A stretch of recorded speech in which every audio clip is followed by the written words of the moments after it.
And we're rolling. Hey, Lee. Hey, Dylan. Morning. Good morning. Hey, everybody. Hi out there. Here we are again, hanging out for your enjoyment. Yeah, it's the hangout Maybe show. that's why we're hanging out. Maybe it's for our enjoyment. How's everybody doing out there? Good. Good. I got rid of the dog, man. 4 days with the dog was Really? my limit. No way. So what happened? Well, he was really energized, and he needed 3 walks a day, Okay. 3 half-hour walks a day. And I thought about it. I thought, do I want to spend an hour and a half of my time each day walking a dog for the rest of my life? Right. Because he'll probably live longer than me. Right. And then, so I thought about that really hard, after walking the dog for 4 days. And I realized, yeah, I don't want to do that. Yeah. And I that see. dog is a really energized dog. He needs lots of energy. So Brett, one of our partners at the restaurant, took him Oh, okay. because he really liked him. He said, "This dog is a great dog. It got better every day. It's just the greatest dog. It loves all other dogs. It loves cats. It's just a perfect dog." So anyway, Brett took it. He has 2 other dogs and 2 cats. And he told me the dogs all slept on his bed last night. So the dog's really happy, and it played for hours with his dogs. Oh, that's great news, man. And That's it has a awesome. great big yard. Like, I don't have a yard, so I have to walk the dog. They have a great big yard. That's perfect. And so Yeah. the dogs were running around and going crazy, and then it slept on the bed, and it's just like happy as a clam. So Yeah. I'm glad I drove 2 hours to rescue that dog. When I saw the video, it was such a brilliant dog, and I watched the video. It was really timid, and it was really afraid. And I was watching. I was thinking. I noticed it just was really smart. When they were trying to coax it to do stuff, it was really independent, and smart. And I thought, wow, this is a really smart dog, and Yeah. a beautiful dog. So I drove out there and I got it, and I'm glad I did it. It was a 2-hour drive, Wow, 2 yeah. hours and 20 minutes it took me, and I got the dog and I brought it back. And it wasn't for me, but it was meant to be because Brett has it now. And Yeah, you rescued him. I rescued him. And he was Yeah. out in the desert. It was hot out there, and there was a million dogs. He was in a doggy hell, Wow. at this big giant pound. Yeah. And it was so insane. All the dogs were barking. It's just, whoa. I was there for 2 minutes, and it blew my mind. But anyway, I'm really glad for that dog, and he's got a good home. Yeah, it seems like a healthy environment for him. And he's a got- beautiful yeah. dog, just the most perfect dog. Anyway, I'm really happy for Brett, and my son Kevin. He has a new Australian Shepherd puppy who's like a few months old, Okay. and yeah. that dog and that puppy met yesterday, and they played for hours. And Oh, wow. at the restaurant, they were just going crazy like psychopaths. So he's just a brilliant dog. He likes all other dogs. That's great, man. He really loves other dogs, so I did good. Yeah, it's a happy ending. It all It's worked a happy out. ending. Yeah, nice. There's a lot of driving, but I'm glad I did it. The whole day of driving. So it was 2 hours, 20 minutes one way or both One way? way. One way. Yeah. Holy shit, yeah. That's Yeah, it It's was a road at trip. San Jacinto, which is out near Palm Springs. that's right. Yeah. That's a drive. Yep. Yeah, man, they had a lot of dogs out there. Anyway, I'm really glad. I'm really happy for that dog. Yeah, it all worked out. Yeah. Nice. How about you? How was your weekend?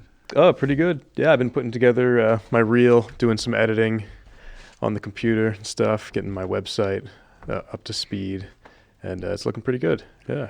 Yeah, I just decompressed yesterday. I was going to watch that movie, Terrifier 2, but Yeah, I didn't get a chance either. I didn't.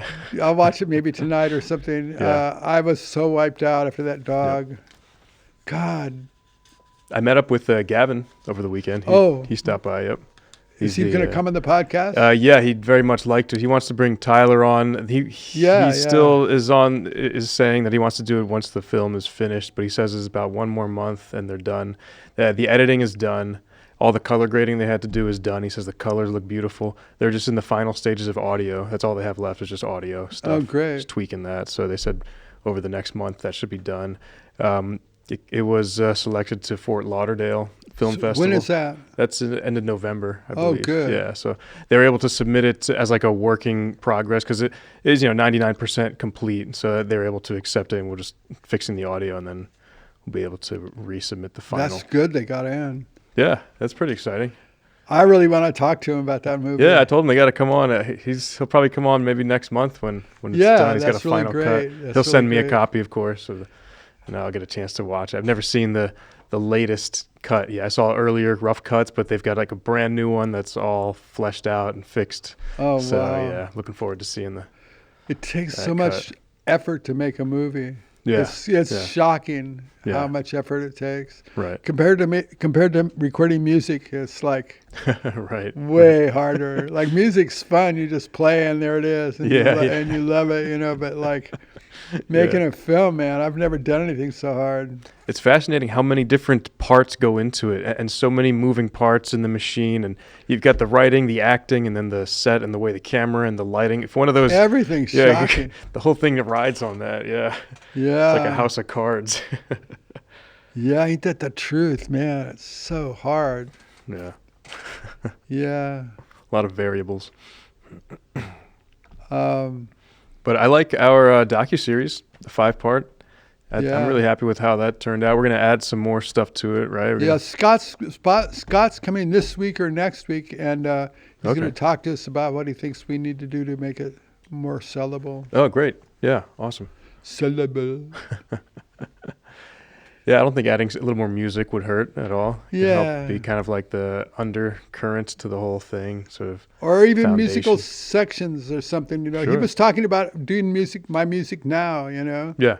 And then, which I like that's right up my alley. Yeah. Because the movie's about me now. That's not right. about my past. So yeah, it makes relevant sense to the plot. I thought that was astute of him to say that because absolutely. That means he gets it. Yeah. If he would have been talking about the old stuff, that would mean he didn't get the movie. Yeah, I see. But he gets it. Yeah, that makes sense. Yeah. Cool. We make sense. Well, I'm excited to jump back into the editing of that. Yeah. I like chopping it up. I met with Fania yesterday in the virtual world, and she saw our trailer that we put up with with the dialogue over it. What'd you think? And she thought it was great, that the talking. She said it really helped explain it. Really? Oh, okay, and great. she said she's all inspired after seeing it. Her and Cam watched it, her husband. Nice. Oh, and that's they're in France, by the way, and she's Dutch, but she lives in France. Yeah. Anyway, she was all inspired. She said, "Yeah, let's do it." She's into it. So we should probably do the removal, and we can work on drum beating. Yeah, we can writing and getting that already. Yeah. But I think the removal, we actually have all our characters and everything. We're pretty close. Okay. Yeah. Right on. We should just start that. Yeah. We just need a little bit of funding. Hey, does anybody out there have money to fund our projects? I know it seems crazy, but yeah. If you do, pipe up, speak up, say, yeah, we need a benefactor, a benefactor. My name is Benny, benefactor. Benefactor. I like that. Yeah. Or Benihana's too. There's another Benihana. Benny hand job. Benefactor. It's the benefactor. Benefactor. I'm looking for benefactor. You benefactor. Where are you? Man, that's hilarious. Wow. Yeah, we could use some benefactors. Benny, we want you on our podcast. Benny Moneybags. We need one person on the podcast that's unbelievably resourceful, has unlimited funds, and a good sense of humor. Right. There you go. Benefactor. We could give that person that name. That way they wouldn't have to use their real name. Oh, yeah. There you go. There's an option. Benefactor. Benefactor. There his chair is waiting for him. That's great. That could be a character name in a movie. Benefactor. Trustafunde. Trustafunde. That's good. That's a trust fund. Yeah. Trustafunde. Yeah, that's the name of a Bitten in my movie. Oh, really? No kidding. Her name was Trusta. Trusta. Oh, okay. I didn't know that. And Trusta Funde, she said, yeah, that was her name in the movie, with Trusta Funde. That's funny as hell. Cool, right? That's great. Very clever. Yeah, clever. Wow. Fuck. I'll never get another dog. I really learned my lesson. I kept watching those videos every week. I was watching, for a couple of months, and I had one dog, and I didn't get it. Somebody else got it. And I kept watching the videos because the little dog's a little face, and they're, oh, I love you, little dog. The little doggy videos. Every dog loves you in the video. But I saw this one dog. It was so special. And I really will never get another dog. That was a real lesson. Man, 3 times a day for a half hour walking out on the boardwalk. Right. Although I must admit, I saw a million people I knew out on the boardwalk. I kept running into people on the boardwalk, talking to people. Yeah. So that was the nice thing about walking the dog. Yeah, there you go. Because I ran into a lot of people. Right. I saw Kevin, who got run over. Oh, yeah.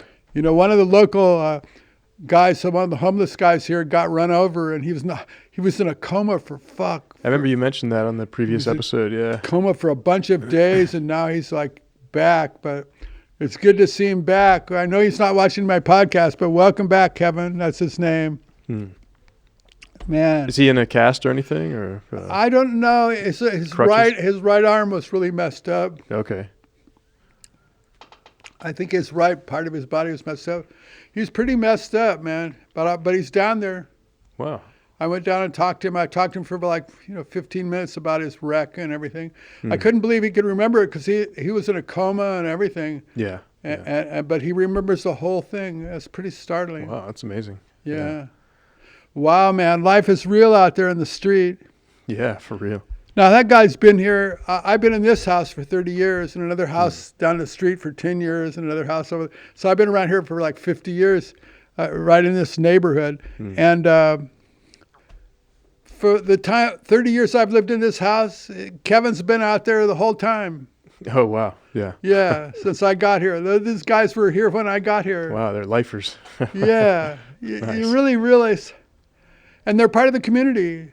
Yeah. They're as much as part of the community as the people that live in houses. Yeah, exactly. Like everybody knows Kevin. Like one of my neighbors, that's how I found out he got run over. When everybody's like, "Oh, did you hear about Kevin?" Blah blah. Tell me, Right. Right. Yeah, they're part of the community. Yeah. So it's, yeah. Anyway, life is crazy. Censorship is a crime. I might have mentioned that last week. Oh yeah. That's right. But I wrote that on my tablet because I was thinking of that. Censorship is a crime. It really is a crime, I know this is not a political channel, but I really believe in free speech. And I don't think that's political, and I don't think that's left, and I don't think that's right. Yeah. I mean, some people might say that's a right-wing point of view to be in favor of free speech since some of the leftists are wanting to... Right. They think that the First Amendment is not absolute, but I think it's absolute. And I think all the amendments don't work unless we have a First Amendment. Like if you don't have free speech, nothing in the whole world works. Sure. Yeah.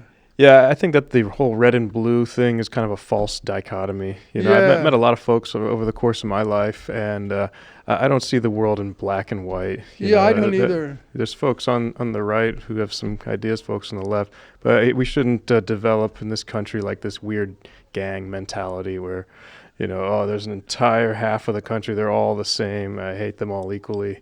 It just doesn't seem right. Yeah, that's so bad. I've been seeing that a lot in the recent years. That seems to be a trend, and really, I'm not a Republican or a Democrat. Right. I don't even know if I'm independent. I don't know what I am. I'm not political, but it's hard to ignore the fact that everybody's so mad at each other. Right. Like I'm not mad at anybody. Yeah. But you could say, oh, well, that's because you're 79 years old. You're not mad at anybody. But I know a lot of guys my age that are mad as fuck at everybody.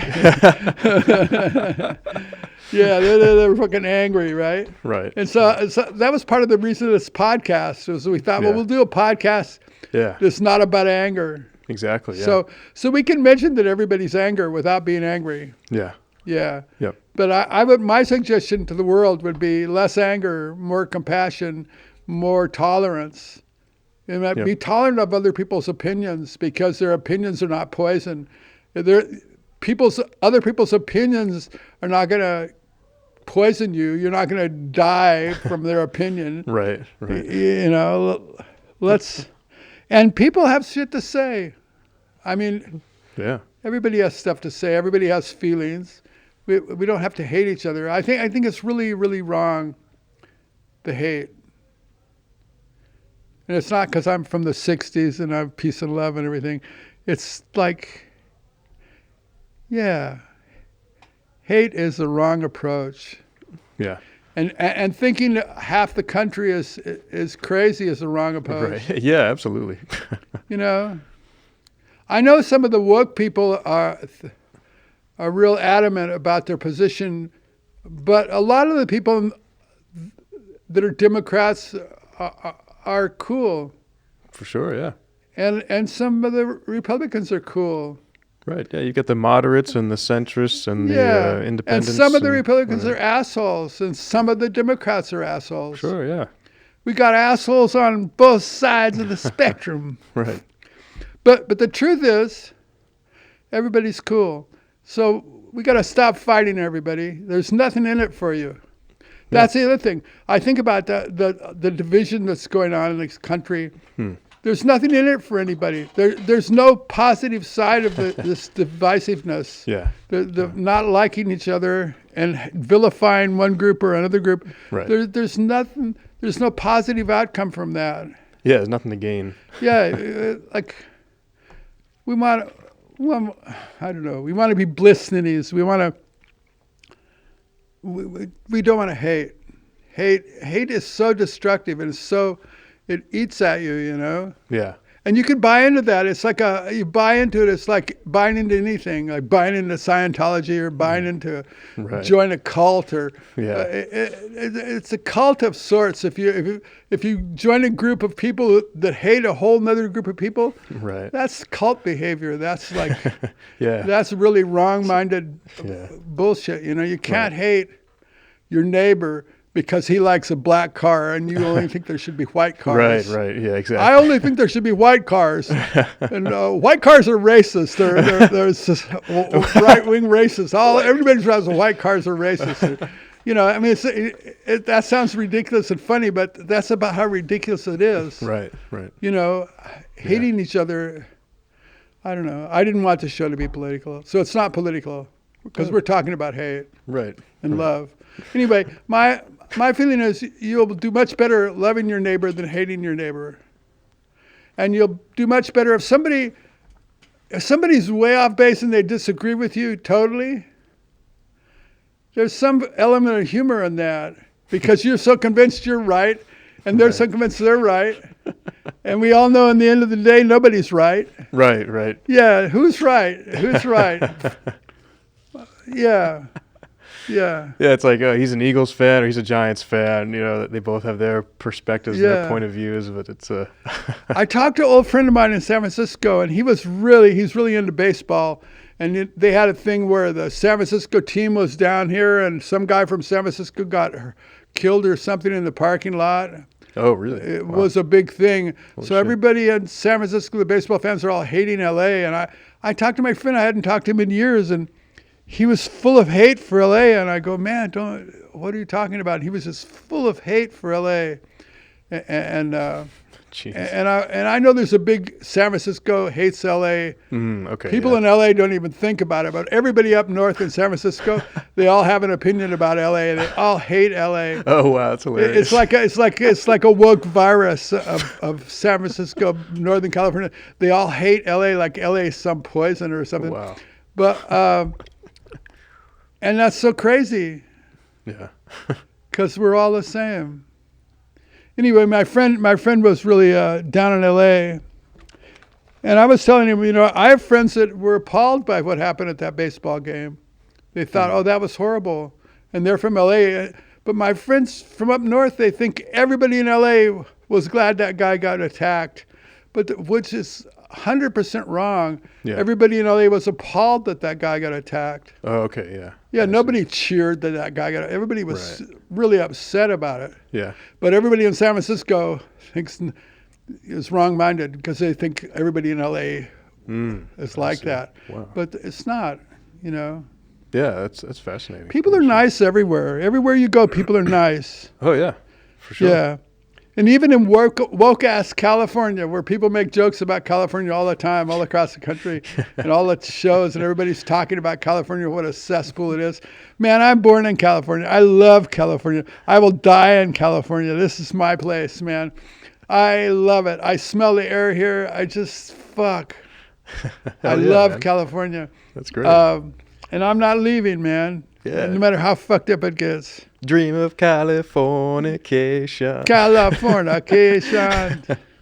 So, anyway, I'm just like, I just want everybody to like each other. Yeah, I do. I see, it's so intense right now. But we knew it was going to get intense because when we started the podcast, we said we're going to go up until the election and try to give good vibes, you know. Yeah, for sure. Everybody's so toxic right now. Yeah. I'm trying to figure out where is the positive side of that? Where's the positive outcome for all the negativity? Like, if there was even a possibility of a positive outcome, it would be cool, but there's no positive outcome. Right, it seems nonsensical. Yeah, if you hate people, there's no positive outcome. Right. I know that sounds a little stupid and dumb, and I'm repeating myself, but... Well, you can find humanity in the eyes of people all over this world. Even if you don't speak the language, you go into a restaurant, you talk with the person in charge there, you look them in the eyes, and, you know, you can really connect on a deep level with folks, even if you don't speak their language. Yeah, that's the truth. Anyway, here we are, thinking about dumb shit. But anyway, I had to talk about that this morning, talk about the dog, talk about everything, but mostly talk about tolerance. Let's tolerate each other's point of views. Like, let's tolerate each other. Yeah. I mean, there's political people that I don't like, you know, but they probably wouldn't like me either. You know what I mean? Like, so what? So somebody wouldn't like me, my stupid orange-haired self. Oh, by the way, somebody asked me about my orange hair because they said it's sort of bullshit, you know? Oh, yeah. And it was 1991 or 92. My hair has been like this since 1991 or 92. I can't remember which year it was. I think it was 91. So I've had orange hair since 1991. So for me, it seems totally normal. And all my neighbors, even the homeless guys, I sort of let my hair grow out once. I started to let it grow out once. And all the homeless guys would go, no. You know, they got right in my face or telling me, no, you can't do that. That's funny as hell. You're the guy with the orange hair. I'll go, okay, fuck it. Plus, I like having orange hair. It's fun. That's hilarious. I know it's bullshit, but I'm bullshit. There's a certain joy in bullshit. Yeah. Yeah, and just feeling like, wow, so what? So my hair's orange. So fucking what? You know? It isn't like I'm flaunting it. But people see me on the podcast, they think I did it orange for the podcast. But no, I've had my hair orange since 1991. Let's see, 2000. How long is that? 91? That's like 32 2001. years. It's what? Like 32, 33 years. Yeah. That's a long time. Yeah. Since before you were born. Yeah. So my hair is all right. This is my hair. I dye my pubes orange too. Great. I'm joking. And my armpit hair orange. I'm joking. I thought about doing my eyebrows orange, but I don't know. It's just so weird being trippy and so superficial and like not serious or whatever. Yeah, it's your avatar. You're designing your avatar. Yeah, right? I'm a human avatar. I don't know. This is I Me My show. Here we spend the whole show talking about my stupid self, my stupid dog, my stupid hair, my stupid opinions. Big Kitty! I'm glad you woke up. Come over here before the podcast is over. Before the podcast is over. Glad you woke up, Big Kitty. The kitty man's been sleeping, man. For 4 days, he was on edge. The dog, man. Yeah, he was not a fan of the dog. He was not a fan of the dog. And all the dog wanted to do was play with him, but it was freaking him out because the dog was going, roo, roo, roo, jumping around. And it was just it loved the cat so much, and the cat was not having any part of it. But Orange is happy now. Yeah. Orangey, come here. Come here. Orange kitty. Orange kitty. I took an edible this morning, and it's... You took an edible? Yep, it's just now kicking in, so that's pretty interesting. It was just How 25 you feel? milligrams. How many milligrams? 25. 25? It's not bad. It's feeling pretty good. How you feeling? I could always bring an extra one if you ever Hello, wanted to. big boy. Oh, there you Hello. Hello. Hello. How are you? You were sleeping. I'm glad you joined the podcast. Now the podcast is complete. Yeah, there we go. We got the orange You got cameo. the orange kitty here. He was sleeping.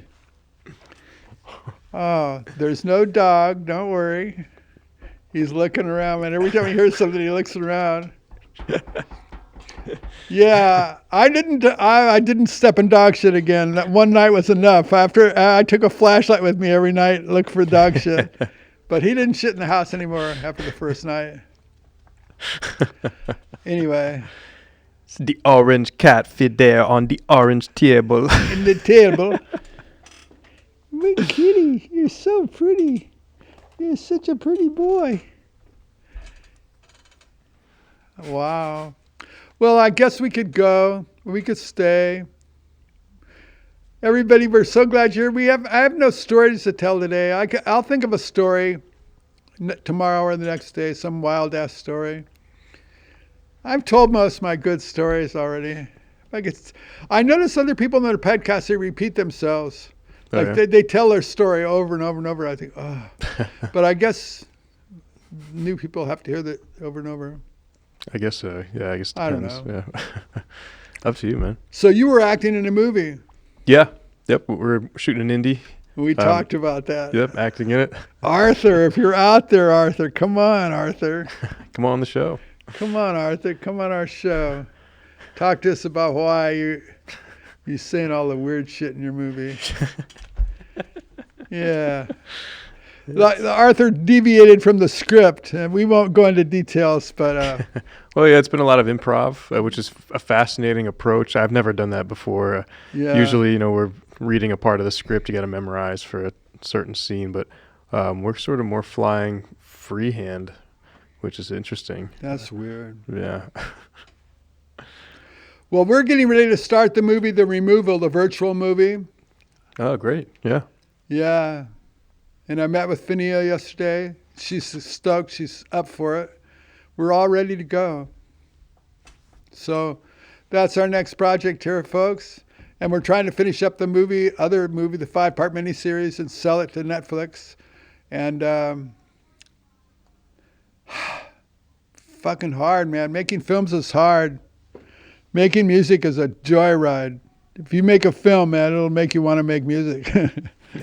Yeah, let's change your mind. I don't want to be a filmmaker. I want to play music. Right. I just want to count to 4 and play 4. 1, 2, 3, 4. 1, 2, 3, 4. Over and over. Films, whoa. Anyway, but I have stuff to say that you can't say in songs. So I think that's my attraction to film. Yeah, I see. You can cover topics that are hard to cover in songs. Right. So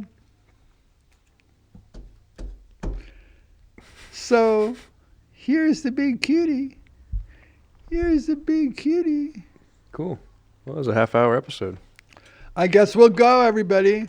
I'm having so much fun. I don't want to go. And the big kitty just showed up. He's here. He's happy. Did you want to do any editing, or should we wait till we get the full feedback from Scott regarding the with Scott, because we don't know exactly what he has in mind. Gotcha. Oh, Valerie told me that they were taking her sizzle reel for scores. Yeah. The people she's involved with took all her data, all her stuff, and they're re-editing her sizzle reel. Oh, okay. So it just goes to show you it's hard for everybody. Yeah. Like they're all on board with her project, but they still want to re-edit the sizzle. Oh, I see. So, God, it's hard to make anything happen. Right. You know? I'd like to check it out. I haven't seen her sizzle reel yet. Yeah. But that'd be cool. Anyway. Well, everybody, I guess we'll go. I don't want to go. I'm having fun. I recommend the edibles, man. They're incredible. I don't know about edibles. Every time I've ever ate pot, I was like too physical for me. Right. Do you feel real physical right now? Right now, like I'm super stoned. It's like I just took a bunch of hits off of the bong. I haven't smoked at all feel that way? this morning. Yeah, that's how I feel right now. It's incredible. But I feel a little less cloudy because I didn't like cough or smoke anything. You know, I'm just clear, and you're starting to feel that. Less cloudy, everybody. Yeah. Well, I guess we're going to get off the phone. Going to go eat lunch at Killer Shrimp. Get off the phone. Get off the internet. Off the podcast. Off the whatever the fuck. We'll go eat lunch at Killer Shrimp. I love eating lunch there. And we hope to see you over there, everybody. If you're in LA, go to Killer Shrimp. You won't be disappointed. It's yummy. So, the kitty's cleaning himself. Dylan? Yeah. Good show today, Lee. Good show today. I guess we're going to go. Yep. It's been a pleasure. 3, 2, 1, poof.